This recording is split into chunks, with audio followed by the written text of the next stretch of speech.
So you go to a gay bar and then try to use the gay panic defense because you're claiming that you felt threatened by gay people? Yeah, your bullshit is bullshit.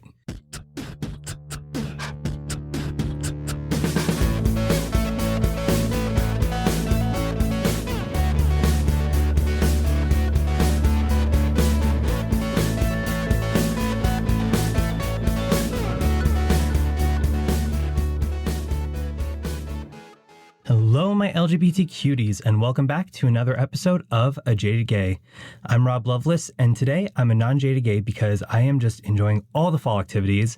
This past weekend, my friend Cheyenne came up to visit. You'll remember her from the episode Being an Ally that we did earlier in August, and we went apple picking. I made an apple cobbler, a lot of fun, and then this past week, I've just been watching a ton of horror movies, so really just embracing the spooky season and loving it. But shifting gears, today is going to be a very serious episode.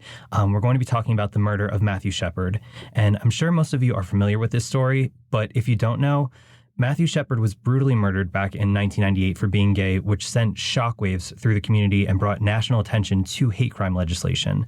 And I'm warning you in advance that this is going to be a heavy topic and it will be a bit graphic, so check in with yourselves to see if you're in a good place to listen to this.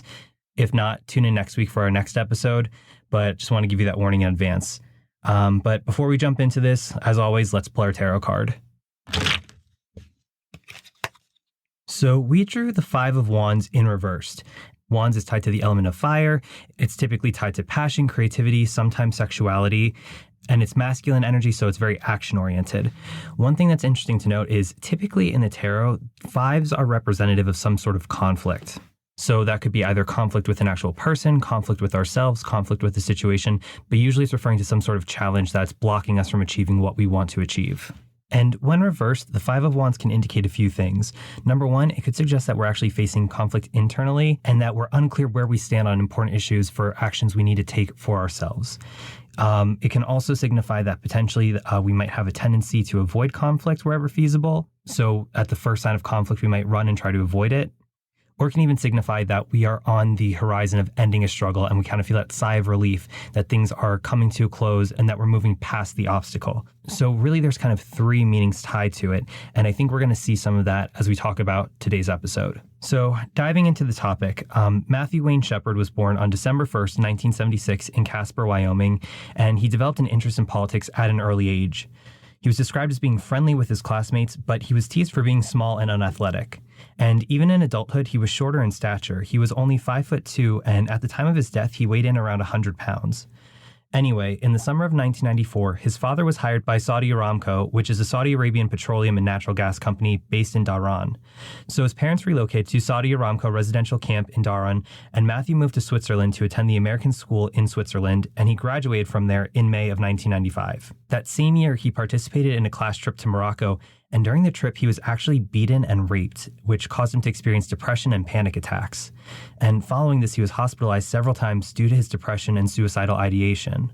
So following high school, Shepard first attended Catawba College in North Carolina and then Casper College in Wyoming before he enrolled at the University of Wyoming. He was a poli-sci major with a minor in languages and was chosen as the student representative for the Wyoming Environmental Council. And on campus, he was openly gay and was a member of the university's LGBT Student Association. So, in 1998, on the night of Thursday, October 8th, Matthew was at the Fireside Lounge, which was a gay bar in Laramie, Wyoming. He was befriended by two men, Aaron McKinney and Russell Henderson, who were 22 and 21 respectively.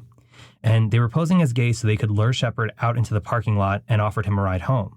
And once they got him in the car, McKinney pulled a gun and beat Shepard and stole his wallet. They drove him to a remote part of town, stripped him naked, and used a clothesline to tie him to a wooden fence.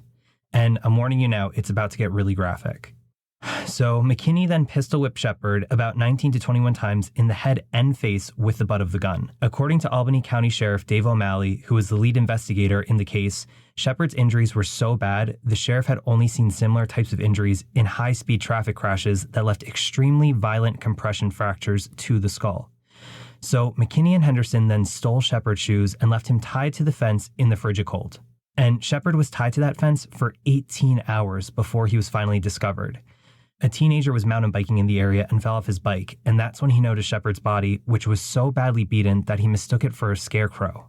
So the mountain biker realized it was a person and called the police, and Reggie Flute was the first officer to respond to the scene. She found Shepard on his back with his arms behind him, and his breaths were far and few between. And apparently, Shepard was beaten so badly that his face was completely covered in blood, except for the spots on his cheeks where his tears had rinsed away the blood. And Flute tried to clear Shepard's airways, but was unsuccessful. So he was rushed to the hospital in Fort Collins, Colorado, where he remained in a coma. And his parents were still living in Saudi Arabia at the time, so they had to fly back to the country and rush to the hospital. And Shepard's brainstem had been crushed from the attack, and he suffered 4 skull fractures. There were also small lacerations around his head, face, and neck, and his injuries were deemed too serious for doctors to operate. He remained on life support, but never regained consciousness, and at 12:53 a.m. on Monday, October 12th, he was pronounced dead at the age of 21. And as for his attackers, McKinney and Henderson went on to attack 2 Latino youths later that same evening they attacked Shepard, and they also beat and pistol whipped them. So I couldn't find much about how McKinney and Henderson were caught, but they were arrested and initially charged with attempted murder, kidnapping, and aggravated robbery. After Shepard's death, the charges were upgraded from attempted murder to first-degree murder.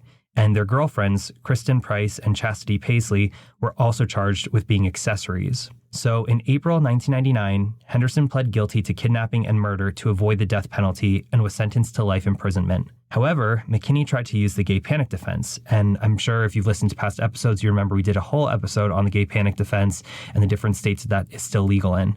In November 1998, at his pretrial hearing, Sergeant Rob Debris testified that McKinney had stated in an interview on October 9th that he and Henderson had identified Shepard as a robbery target and pretended to be gay to lure him out to their truck, and that McKinney had attacked Shepard after Shepard put his hand on McKinney's knee. But the fact of the matter is that he and Henderson were at a gay bar posing as gay to gain Shepard's trust in a premeditated attack, so your defense is bullshit.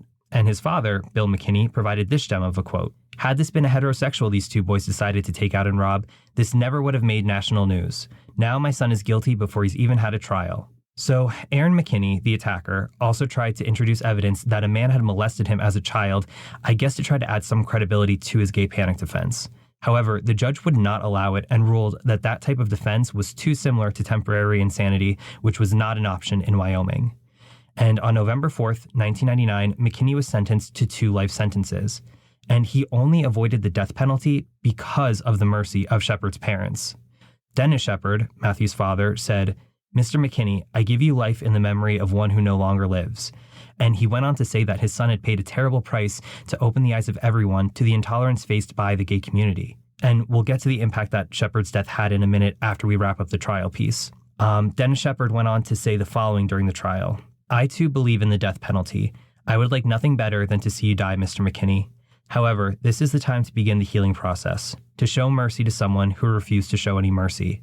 Mr. McKinney, I'm going to grant you life, as hard as it is for me to do so, because of Matthew.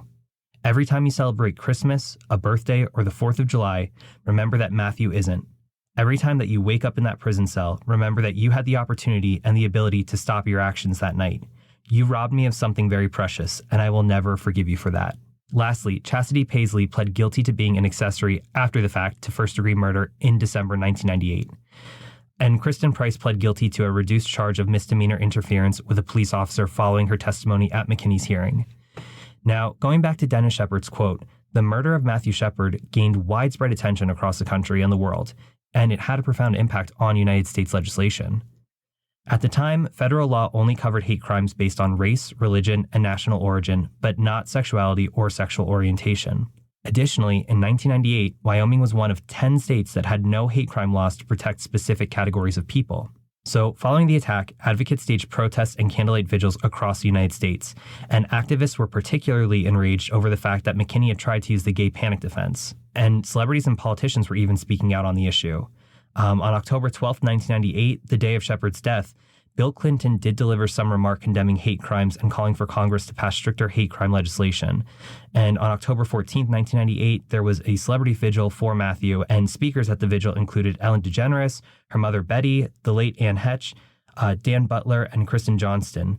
And on December 1st, 1998, on what would have been Shepard's 22nd birthday, his parents launched the Matthew Shepard Foundation with its mission to erase hate by replacing it with understanding, compassion, and acceptance. And the foundation lobbied for better federal hate crime legislation for over a decade. And thanks to their efforts, Congress finally passed the Matthew Shepard and James Byrd Hate Crimes Prevention Act on October 22nd, 2009. And on October 28th of that year, President Obama signed it into law. Interestingly enough, this act was originally known as the Local Law Enforcement Hate Crimes Prevention Act, and it had been previously introduced in 2007 and was passed by the House of Representatives. However, it was delayed in getting through Congress because of widespread Republican opposition, and this included President George W. Bush, who threatened to veto it at the time. Luckily, with the shift in administrations, this did get passed and expands upon the 1969 U.S. federal hate crime law so that the United States Department of Justice can investigate and prosecute hate crimes based on sexuality and gender. This bill also removes, in the case of hate crimes related to the race, color, religion, or national origin of the victim, the prerequisite that the victim had been engaging in a federally protected activity like voting or going to school, gives federal authorities greater ability to engage in hate crimes investigations that local authorities choose not to pursue, provides $5 million per year in funding for fiscal years 2010 through 2012 to help state and local agencies pay for investigating and prosecuting hate crimes, and requires the Federal Bureau of Investigation, so the FBI, to track statistics on hate crimes based on gender and gender identity.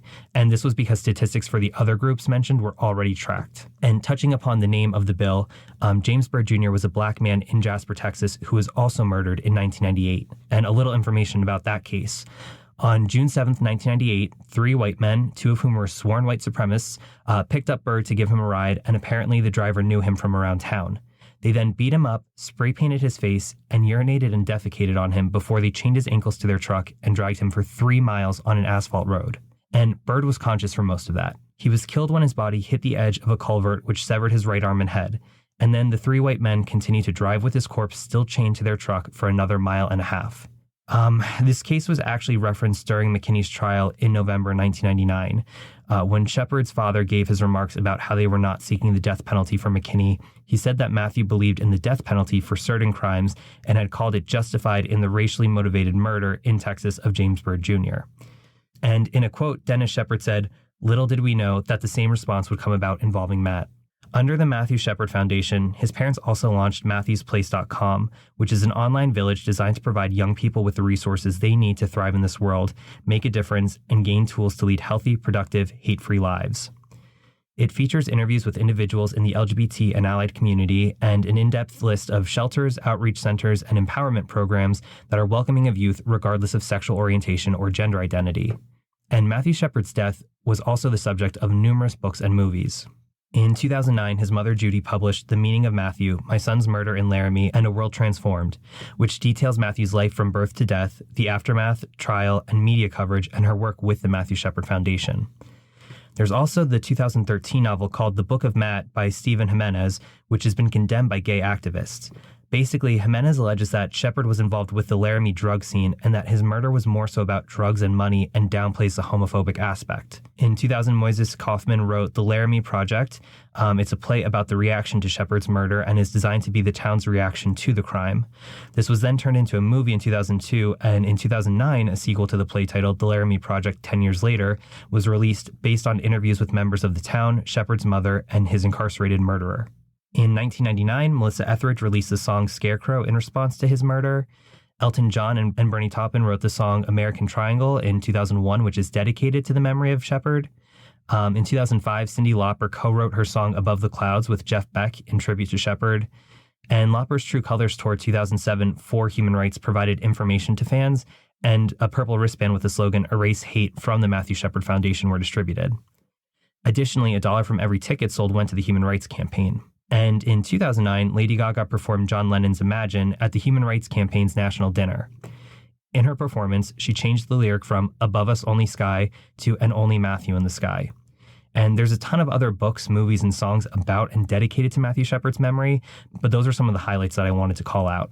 And in closing, this crime, this murder, it's absolutely horrific. And the fact that anyone could do those things to another human being,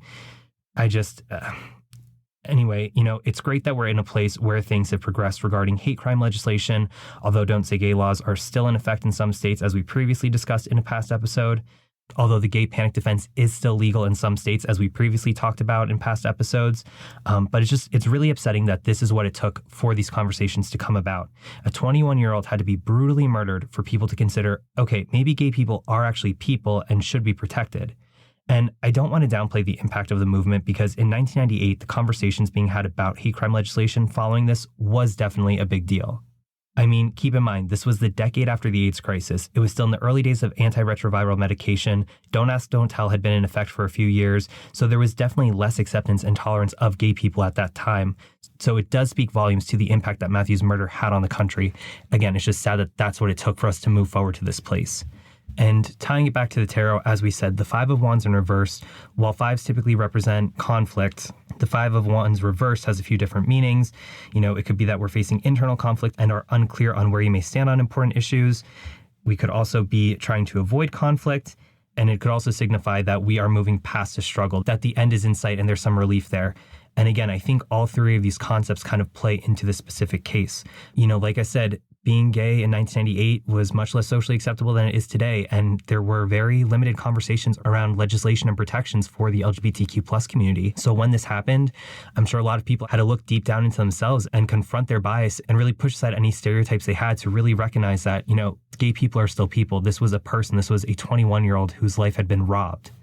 Also tying it back, I think a lot of us as gay men, we've faced discrimination. Maybe it's been verbal harassment, maybe it's been physical abuse, but for a lot of us, we've known that we're not always welcome at the table.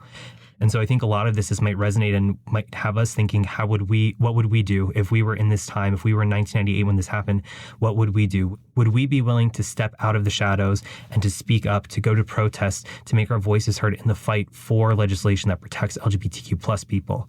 Because this was definitely a scary time. And lastly, kind of closing it up full circle, you can see the effect that this had for over a decade. Matthew Shepard's parents were fighting for legislation. And finally, in 2009, we got that. We got the protections there as a starting point. We still have a lot of work to do. By no means is everything perfect. Like we talked about in the gay panic defense episode, there's still quite a few states where that is a justifiable legal excuse that can work in the courts. There is still work to do. But back in 2009, when that legislation was passed, it was a big deal. And I'm sure for a lot of people, especially Matthew's parents, members of the LGBTQ plus community, this was a moment where they could just breathe for a second, and get a momentary relief from their fight for legal protections for the past decade following Matthew's murder. And, while there is a light at the end of the tunnel and while the end is somewhat in sight, we still have some work to do. So we need to celebrate that win and just continue to stand up for ourselves. We need to speak up and speak out about injustices like this and really let people know that no matter what we identify as, at the end of the day, we are still all people and we all want to be loved. So thank you for listening. I know this was definitely a heavy episode, but thank you for sticking with me through this. I would definitely encourage you following this to check out the Matthew Shepard Foundation, see if there's any way you can get involved, whether it's volunteering or donating. Spread the word about this important foundation. Also, maybe share some of that information with your family because, like I've said in past episodes, some of the topics we cover, I think, are not recognized by straight people enough. And there are certain things definitely that, more tied to us when it comes to, emotional health and relationships. And those topics are pretty much, for ourselves. But, then there's other topics that are, about legal protections or, social movements going on within the United States or elsewhere. And I think it's really important to share those with our, family and friends who love us so that they can empathize a little and realize, the world is not perfect. Just because we live in a time where being gay is more socially acceptable does not mean we are always safe and protected. And it can help get more allies on our side and get more voices heard for fighting for that equality that we need so much. So definitely share that information with your friends and family. Again, thank you for listening. Please remember to rate, review, and subscribe. You can connect with the podcast on Instagram, TikTok, and Twitter at AjadedGayPod. You can also send me an email, rob@ajadedgay.com. You can connect with me, Rob Loveless, on Instagram at Rob_Loveless or on Twitter at RobJLoveless. And remember, every day is all we have, so you got to make your own happiness. Bye.